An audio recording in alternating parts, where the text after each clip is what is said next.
5장 6절로 9절 말씀입니다. 왕과 그의 부하들이 예루살렘으로 가서 그 땅 주민 여부스 사람을 치려하매 그 사람들이 다윗에게 이르되 내가 결코 이리로 들어오지 못하리라. 맹인과 다리 저는 자라도 너를 물리치리라 하니 그들 생각에는 다윗이 이리로 들어오지 못하리라 함이나 다윗이 시온 산성을 빼앗았으니 이는 다윗성이더라. 그 날에 다윗이 이르기를 누구든지 여부스 사람을 치거든 물깃는 대로 올라가서 다윗의 마음에 미워하는 다리 저는 사람과 맹인을 치라 하였으므로 속담이 되어 이르기를 맹인과 다리 저는 사람은 집에 들어오지 못하리라 하더라. 다윗이 그 산성에 살면서 다윗성이라 이름하고 다윗이 밀로에서부터 안으로 성을 둘러 쌓으니라. 아멘. 오늘 말씀의 제목은 여부스성, 시온성, 다윗성이라는 제목으로 함께 은혜를 나누고자 합니다. 사실은 여기에 예루살렘 성도 포함해야 되는데 제가 너무 길어가지고 그냥 3개만 일단 적었어요. 오늘 사무엘하 5장에 등장하는 말씀들입니다. 사무엘하 5장 정말 여러분들이 평생에 기억될 말씀입니다. 어떤 내용입니까? 사무엘하 5장의 내용은 이제 이스라엘 온 전체가 12지파 전체죠. 이스보셋과 다윗으로 나누어져서 7년 반을 지나게 됩니다. 그 이후에 이제 오늘 본문 사무엘하 5장에서 드디어 이스라엘 전체가 다윗에게 나와 3번째 기름 부음을 하는 이야기가 오늘 본문의 내용입니다. 이제 드디어 다윗이 전체 이스라엘의 왕이 된 이야기예요. 왕이 된 다윗이 이제 수도를 남쪽 헤브론에서 중앙에 있는 예루살렘으로 수도를 옮기는 내용입니다. 그래서 오늘 함께 나눌 말씀은 다윗이 헤브론에서 예루살렘으로 수도를 옮겨야 되는데 그 예루살렘에 지금 여부스라는 족속들이 살고 있습니다.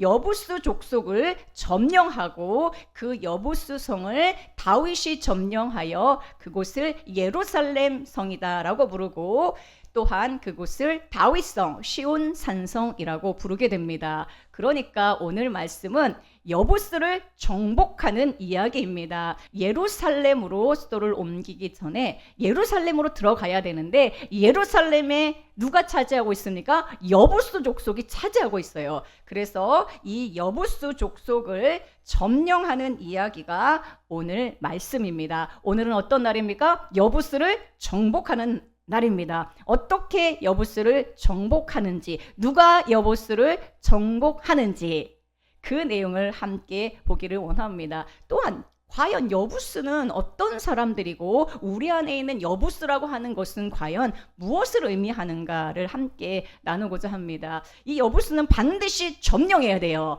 그래야 하나님의 왕국 도성이 세워지는데 이 여부스는 멀리 있지 않습니다. 우리 안에 있습니다. 그런데 이 여부스를 누가 정복합니까? 다윗이 정복하죠. 어떻게 정복합니까? 그 내용을 오늘 하나하나 보기를 원합니다.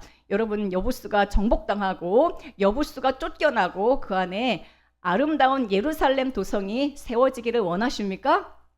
오늘 정말 놀라운 장이에요. 그래서 이 자리에 나온 여러분들 평생에 이 말씀 기억하시고 내 안에 있는 여부스가 다윗이 와서 정복하셨고 이제 나는 더 이상 여부스가 아니다. 나는 예루살렘이다. 나는 다윗성이다. 나는 시온성이다. 주장하면서 기쁨으로 우리는 이제 살아가게 될 것입니다. 얼마나 감사해요. 이전과 이후로 나뉘어지는 날입니다. 여부스라고 하는 것은요, 뜻이 밝다라는 뜻이에요. 어떤 사람이 여부스라고 하는 것은 여부스 사람들, 여부스 족속이라고 하는 것은 그 사람들이 어떤 사람이라는 것입니까? 다른 사람을 발로 밟는 성품이 있는 사람이에요. 짓밟고 무시하는 사람을 여부스 사람이라고 합니다. 다른 사람을 판단하고 다른 사람을 정죄하는 것, 정죄로 밟고 판단으로 밟고 무시하면서 짓밟고 존재 자체를 깎아내리는 본성, 이게 바로 여부스의 본성입니다. 우리 안에 이런 본성이 있죠. 남을 무시하고 남을 깎아내리고 보이는 사람 다 밟고 다니는 사람이 있어요. 무시하고. 우리는 사실은 거대한 이런 여부수 성 안에 살고 있는 사람들입니다. 심지어 우리는 예수님도 밟는 경우가 있어요. 예수님도 무시합니다. 예수님을 향하여 무시하는 것은 어떨 때 우리가 예수님을 향하여 무시합니까? 예수님을 찬송하지 않고, 기도에서도 주 예수의 이름을 부르지 않고, 설교에서도 예수님을 증거하지 않는 거, 이게 예수님을 무시하는 거죠. 모든 성경을 다 주 예수 그리스도의 말씀인데 아직도 유대인들처럼 하나님 아버지만 찾는 거, 이게 예수님을 무시하는 겁니다. 여러분들 예수님 무시하지 마시고 늘 주 예수의 이름을 찬송하고, 기도에서나 대화에서나 찬송에서 늘 크게 주 예수 이름을 부르고 그 이름을 자랑하는 여러분 되길 축복합니다. 담대히 자랑해야 돼요. 주 예수의 이름을 자랑해야 됩니다. 예수님이 뭐라고 하셨습니까? 나를 본 자는 아버지를 보았다라고 했어요. 아버지와 나는 하나라고 했습니다. 그러니까 모든 성경은 이제 다시 우리는 보아야 되죠. 주 예수의 말씀으로 우리는 다시 보아야 되는 것입니다. 우리가 아버지의 이름을 불러도 그 이름 안에 주 예수님이 모든 충만으로 들어가시기 때문에 아버지를 부르는 것도 주 예수의 이름을 부르는 거예요. 그런데 이 여부스가 이름이 바뀌어요. 다윗이 여부스 성을 점령하면서 이제 이 성은 여부스 성이 아니라 예루살렘 성이 됩니다. 원래는 어떤 성이었어요? 여부스가 살고 있었던 여부스 성이었어요. 교만의 성이었고 무시하는 성이었고 짓밟는 본성으로 가득 찬 성이었어요. 그런데 그 성을 다윗이 정복하여 이름을 예루살렘이라고 부릅니다. 성경에서 가장 아름다운 이름 예루살렘이죠. 예루살렘. 자, 예루살렘은 뜻이 어떤 뜻이 있습니까? 예루는 값을 지불하다, 대가를 지불하다라는 뜻이에요. 값 혹은 대가라는 뜻입니다. 살렘은요, 샬롬이랑 똑같은 말이에요. 샬롬, 평강이라는 뜻입니다. 그러므로 예루살렘이라는 뜻은 값이 지불된 평강이라는 것입니다. 대가를 치르고 얻어진 평화라는 것이죠. 아무 값 없이 생긴 평화가 아니라 누군가 피를 흘리고 자기 생명을 주신 결과로 주어진 평강, 이게 바로 예루살렘입니다. 예수 그리스도가 예루살렘이시죠. 우리에게 참 평강으로 오셨고 그분이 값을 치르시고 우리에게 온 것은 하늘의 평강이 우리에게 온 것입니다. 자, 예루살렘으로 이름이 바뀌었다라는 것은 우리가 다른 사람을 짓밟는 삶이 이제 끝났고 여부스의 삶이 끝났고 내가 값을 치르고라도 평강을 흘려주는 삶이 되었다라는 거예요. 그런 삶이 시작되었다는 거예요. 내가 값을 치르고 내가 희생을 치르더라도 평강을 흘려주는 삶이 내 안에도 시작되었다라는 것입니다. 성도는 그러니까 다른 사람을 막 짓밟고 무시하던 본성에서 이제 다윗이 예수 그리스도가 우리를 점령하셔서 이제 예루살렘의 인생으로 바뀐 거예요. 우리는 더 이상 여부스의 인생이 아니라 예루살렘의 인생인 줄로 믿습니다. 오늘 본문 말씀 6절에 보면 여부스의 본성이 그대로 드러나 있습니다. 여부스 사람들이 다윗이 이 예루살렘 여부스를 공격하러 오니까 여부스 사람들이 다윗을 향하여 뭐라고 말합니까? 내가 결코 이리로 들어오지 못하리라 라고 말합니다. 내가 결코 이리로 들어오지 못하리라. 내 안에 여부스 성이 있는데 그 안에 결코 들어오지 못하리라 라고 방어막을 치고 그 다음에 하는 말이 무엇입니까? 맹인과 다리 저는 자라도 너를 물리치리라 라고 말합니다. 얼마나 교만합니까? 얼마나 다윗을 무시하고 있습니까? 블레셋의 골리앗을 무찌른 다윗을 모른단 말입니까? 자, 그런데도 다윗을 향하여 네가 결코 여기로 못 들어온다는 거예요. 맹인과 다리 저는 자, 맹인은 안 못 보는 자잖아요. 눈먼 자잖아요. 눈먼 자와 다리 저는 자도 너를 물리치리라 라고 하면서 이런 교만한 말을 내뱉고 있습니다. 다윗이 그러면 이 여부스 성을 어떻게 정복했을까요? 이 교만한 여부스 성을 어떻게 정복했을까요? 정복한 이야기가 8절에 나옵니다.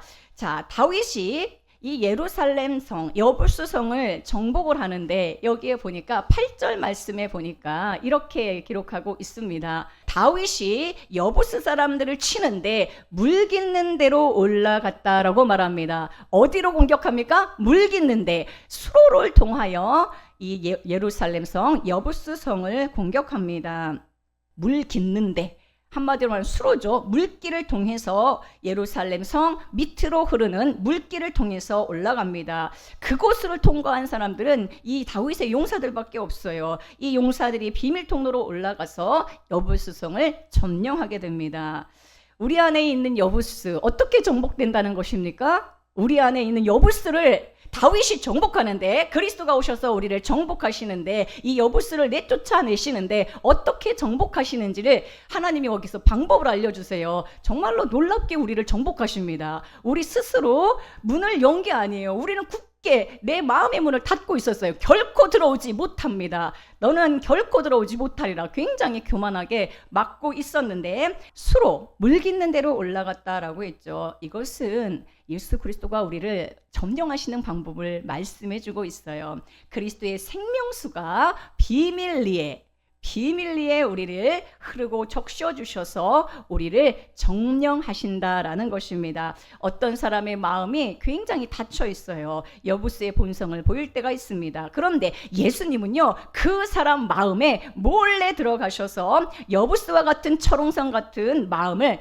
정복하신다라는 거예요. 사실 이건 내가 하는 게 아니라 그리스도가 우리의 마음의 생명수의 그 물길로 들어가셔서 우리를 이렇게 점령하신다라는 놀라운 말씀입니다.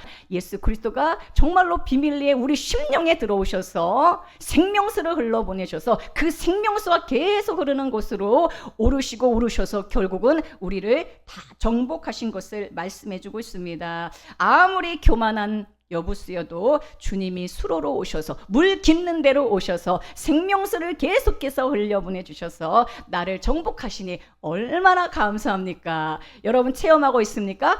주님은 매일매일 말씀을 통해서 여러분들의 마음을 정말로 수로로 올라가셔서 여러분들의 마음을 정복하고 계세요. 얼마나 감사합니까? 절대 결코 들어오지 못하리라 하던 그 여부스가 예수 그리스도가 들어오셔서 생명수로 들어오셔서 우리를 계속해서 점령해 가고 계시다라는 것을 복음으로 우리에게 말씀해 주고 있습니다. 오늘 함께 읽으신 본문에 보면은 맹인과 다리 저는 자라도 다윗을 물리치리라 이러거든요. 그러면서 맹인과 다리 저는 자가 오늘 함께 읽은 본문에 3번이나 등장합니다. 3번이나 반복해서 맹인과 다리 저는 자 이야기가 나옵니다.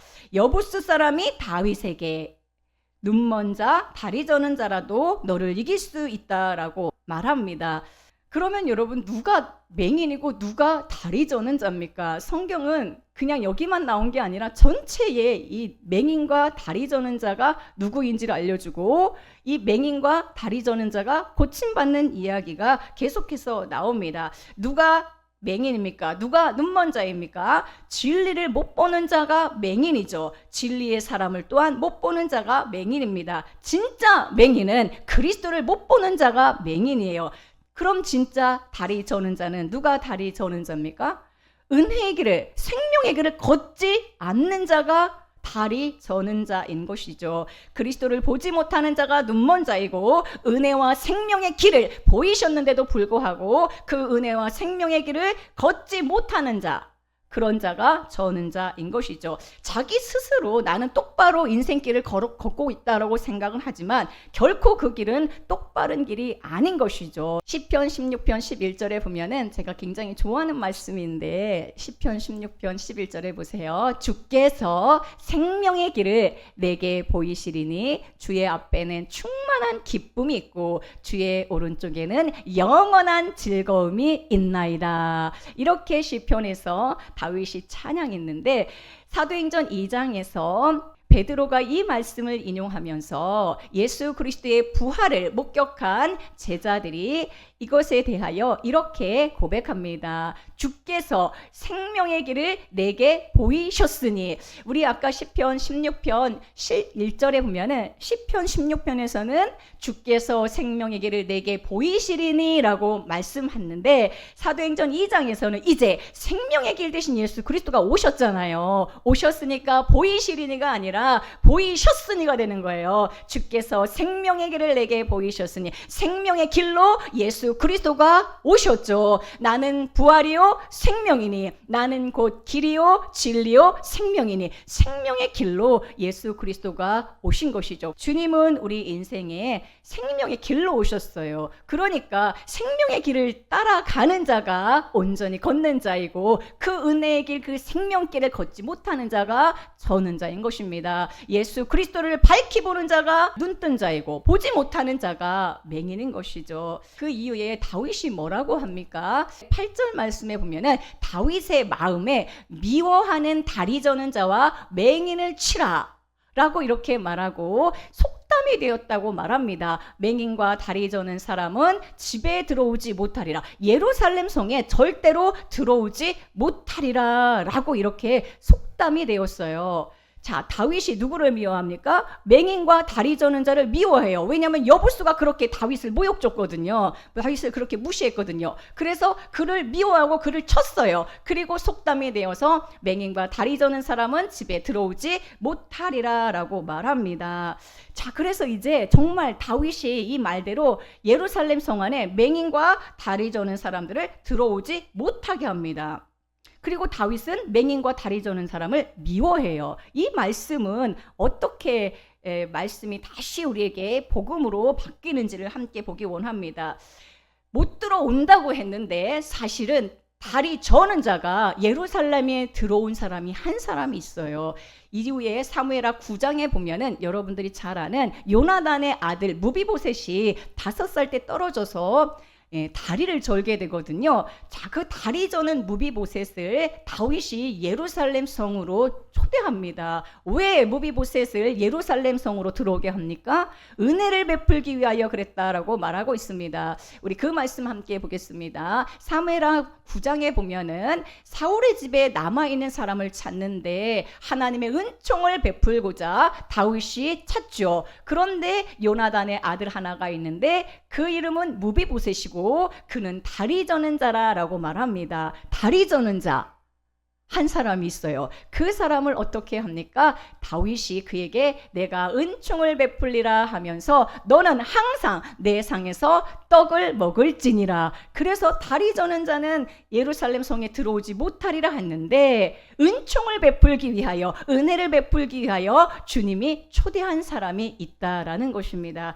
또한 복음은 더 전진됩니다. 예수님께서 이 말씀을 복음으로 우리에게 바꿔주십니다. 신약의 다윗인 예수님은 다윗은 들어오지 못하리라 했는데 신약의 참 다윗 예수 그리스도는 이 모든 다리 저는 자, 눈먼 자들을 예루살렘 성 안으로 들여보내신 이야기를 우리에게 보여주고 있습니다. 마태복음 21장에 보면은 마태복음 21장은 예수님이 예루살렘 성으로 입성하는 이야기거든요. 입성하셔서 무엇을 하셨습니까? 성전을 청결케 하시죠. 성전을 청결하게 하시고 개혁하시고 만민이 기도하는 집인데 너희가 강도의 소굴을 만들었다라고 말씀하신 후에 그 이후에 나오는 14절의 말씀을 보세요. 예수님이 예루살렘 성에서 하신 일이 무엇입니까? 맹인과 다리 저는 자들이 성전에서 예수님께 나왔어요. 예수님께 맹인과 다리 저는 자들이 나오매 그들을 예수님이 고쳐주셨습니다. 할렐루야.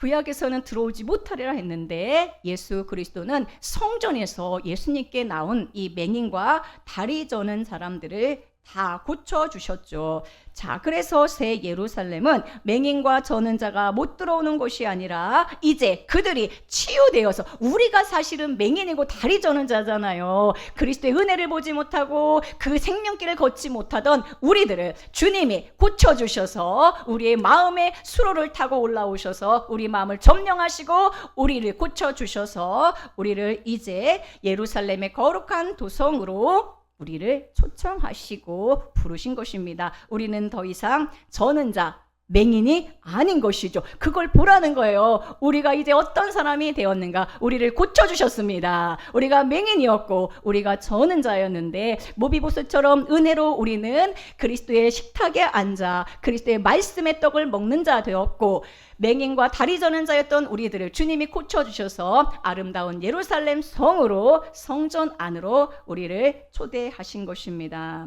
얼마나 감사합니까? 근데 예수님만 이런 게 아니라 사도행전 3장에 보면은 나면서 못 걷는 사람, 저는 자죠. 나면서 못 걷는 사람을 베드로가 고쳐주는 이야기가 또한 나옵니다. 성전에 들어가는 사람들에게 막 구걸해요. 그런데 이 성전 미문에서 구걸하던 저는 자, 나면서부터 걷지 못하는 자를 베드로가 고치는데 어떻게 고칩니까? 예수님의 제자 베드로가 이 나면서 못 걷는 저는 자를 어떻게 고칩니까? 은과 금은 내게 없으나 내게 있는 것으로 내게 주노니 나사렛 예수 그리스도의 이름으로 일어나 걸어라. 할렐루야. 여기 저는 자가 있습니까? 나면서 못 걷는 자 있습니까? 태생 자체가 주님을 향하여 이 여부스와 같은 본성으로, 또한 예수의 생명길을 걷지 못하는 이런 저는 자가 있습니까? 나사렛 예수 그리스도 이름으로 주님이 이 시간 고쳐주신 줄로 믿습니다. 아멘. 은과 금으로 되는 게 아니라 주 예수의 이름을 늘 부르고 그 이름을 의지하면 고침받는 거예요. 그 이름은 치료의 이름입니다. 그 이름은 능력의 이름입니다. 다윗이 이 성을 빼앗고 이 성 이름을 무엇이라 부릅니까? 7절 말씀에 보니까 다윗이 시온 산성을 빼앗았으니, 원래 이 성은 여부스 성이었고 이 성을 예루살렘이라고 바꿨고, 또 이 성은 다른 이름이 어떤 이름입니까? 시온 산성이라는 거예요. 시온 산성을 빼앗았어요. 내 안에 여부스를 몰아내시고 이 시온 산성을 빼앗았으니 이는 다윗성이더라 라고 아름다운 말씀으로, 복음으로 우리에게 들려주고 있습니다. 원래 그 성의 이름은 무엇이었습니까? 여부스였죠. 밟는 성, 교만의 성이었습니다. 나는 원래 교만하고 그리스도를 무시하고 그리스도를 향하여 악심으로 나아가던 자들인데 이름을 바꿔주셨어요. 나를 정복하신 분께서 이름을 바꾸셨습니다. 뭐라고 바꾸셨습니까? 시온 산성 다윗성이라고 이름을 바꿔주셨습니다. 우리는 원래 여부스였는데 예수 그리스도를 만나 다윗성이 된 거예요. 그분의 성이 된 거예요. 그분의 성이 되었고 시온 산성이 되었습니다. 시온이라는 뜻은 높이 세워진 곳, 높이 세워진 곳을 시온이라고 해요. 또한 빛나는 곳이라는 뜻입니다. 이 시온은 성경에서 하나님의 임재와 통치를 상징하며 하나님이 거하시는 곳이 바로 시온입니다. 높은 곳, 빛나는 곳. 시온은 성경에서 가장 아름다운 이름이죠. 예루살렘, 시온, 너무나 아름다운 이름입니다. 하나님의 통치와 하나님의 은혜가 흘러나오는 곳입니다. 히브리서 12장에 보면은 우리가 이른 곳, 우리는 지금 예수 그리스도의 보혈로 말미암아 구원받은 하나님의 백성들이죠. 하나님의 백성들이 이른 곳이 어딘지 정확히 알려주고 있습니다. 우리가 이른 곳이 어딘가? 우리는 세상에서 구출받았거든요. 세상에서 구출받고 하나님의 은혜로 구원받은 우리들, 예수 그리스도의 보혈로 말미암아 구원받은 우리들은 지금 우리가 있는 곳이 어딘지를 히브리서 12장 22절에서 알려주는데, 너희가 이른 곳은 시온산과 살아계신 하나님의 도성인 하늘의 예루살렘과, 할렐루야. 우리가 있는 곳이 어디예요? 우리가 있는 곳은 시온산이에요. 우리가 있는 곳은 예루살렘이에요. 우리는 더 이상 썩어져가는 이집트에 사는 자들이 아니라, 우리는 세상에서 이 사망의 물에 사는 자들이 아니라, 우리는 하나님이 산으로 부르셨는데 시온산으로 부르셨고 하나님의 도성인 예루살렘으로 우리를 부르신 것입니다. 그래서 우리가 찬송에서도 시온성과 같은 교회 이렇게 찬양하잖아요. 우리가 지금 시온산에 모인 거예요. 우리가 지금 하나님의 도성인 예루살렘에 모여 있는 것입니다. 얼마나 놀랍습니까? 주님을 찬양합니다. 저는 말씀 이런 거 볼 때마다 막 가슴이 너무 벅차올라요. 나 자신을 보면 아니 내가 아무것도 아닌 것 같잖아요. 근데 하나님의 말씀을 통하여 네가 지금 있는 곳이 어딘지, 내가 어떤 존재가 되었는지를 계속해서 알려주고 있잖아요. 여러분들의 마음에 정말 수로가 열려서 계속 이 말씀으로 적셔지기를 축복합니다. 아멘. 우리가 교만의 자리에 있던 우리들, 하나님을 무시하는 본성 가운데 있던 우리들, 예수 그리스도의 은혜를 무시하던 우리들을 하나님께서 점령하셔서 하나님이 거하시는 곳, 빛나는 곳, 높은 곳 시온에 이르게 하셨습니다. 시편 84편 5절에 보니까 주께 힘을 얻고 그 마음에 시온에 대로가 있는 자는 복이 있나이다. 할렐루야. 여러분들의 마음에 이제 시온의 대로가 열렸습니다. 그리스도의 통치가 시작되었고 그리스도의 영광이 여러분 가운데 임하고 있습니다. 시온성이라고 했고요. 시온성일 뿐만이 아니라 다윗성이라고 했습니다. 다윗성이라는 것은 무엇입니까? 다윗의 이름의 뜻은 사랑하는 자 또는 사랑받는 자라는 뜻입니다.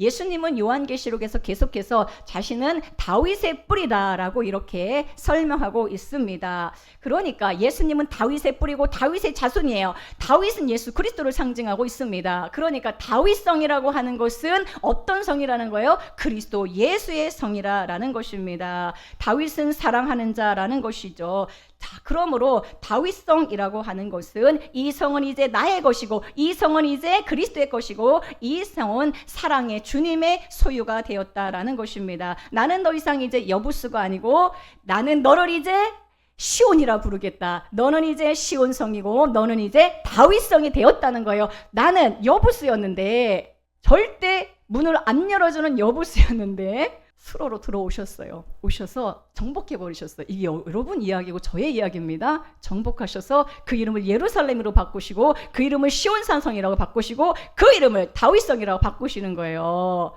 사랑하는 자가 통치하는, 사랑하는 자, 그리스도의 집, 그리스도의 성이 되었다는 거예요. 나는 그리스도의 집이 되었다는 거예요. 영광의 집, 빛나는 집, 높은 산성, 시온 산성, 하나님의 임재와 통치가 있는 성이 되었다라고 알려주고 있습니다. 단지 이게 그 성, 도시의 이름을 바뀐 것을 우리에게 말해주는 게 아니라 나의 정체성이 그렇게 바뀌었다는 거예요. 내가 그렇게 바뀌었다는 거예요. 그것을 보라고 우리에게 이 말씀을 주고 있는 것입니다. 내 인생은 사람을 밟는 여부수의 성으로 시작했지만 지금은 사랑받는 주님의 성, 다윗성이 되었다라는 것입니다. 나를 그렇게 불러주시니, 다윗성이라고 부르시잖아요. 그렇게 불러주시니 얼마나 감사합니까? 그분이 나를 정복하셔서 너는 이제 여부수가 아니다. 너는 이제 다윗성이다. 너는 그리스도 예수의 인생이다. 너는 사랑받는 자의 인생이다. 라고 이렇게 불러주고 계십니다. 나는 더 이상 여부수가 아니다. 주님이 나를 점령하셨다. 나는 시온산성이다. 나는 다윗성이다. 이 믿음 가지고 사시길 축복합니다. 밟는 인생이 아니라 사랑을 흘려보내고 주님이 정말로 나를 사랑하시는 그 사랑을 많은 사람들에게 증거하는 복된 통로로 주님이 우리를 쓰고자 하십니다. 더 이상 우리는 맹인이 아니고 다리 저는 자가 아닙니다. 우리는 그리스도를 밝히 보고 찬양하며 생명의 길을 똑바로 걷는 아름다운 자들입니다. 할렐루야. 여러분들의 정체성 꼭 기억하세요. 나는 시온산성이다. 나는 예루살렘이다. 나는 다윗성이다. 주님이 내 안에 살아 계신다. 예수 그리스도의 성이 되었다. 아멘. 나를 통하여 사람들이 예수 그리스도의 사랑과 은혜를 발견하는 자가 되어야 돼요. 그런 자들로 우리를 부르셨습니다. 우리 함께 시편 147편 12절 함께 읽겠습니다. 시작. 예루살렘아 여호와를 찬양할지어다. 시온아 내 하나님을 찬양할지어다. 누구한테 하는 말입니까? 예루살렘이 누굽니까? 시온이 누굽니까? 바로 저와 여러분입니다. 예루살렘아 여호와를 찬송할지로다. 시온아 내 하나님을 찬양할지어다.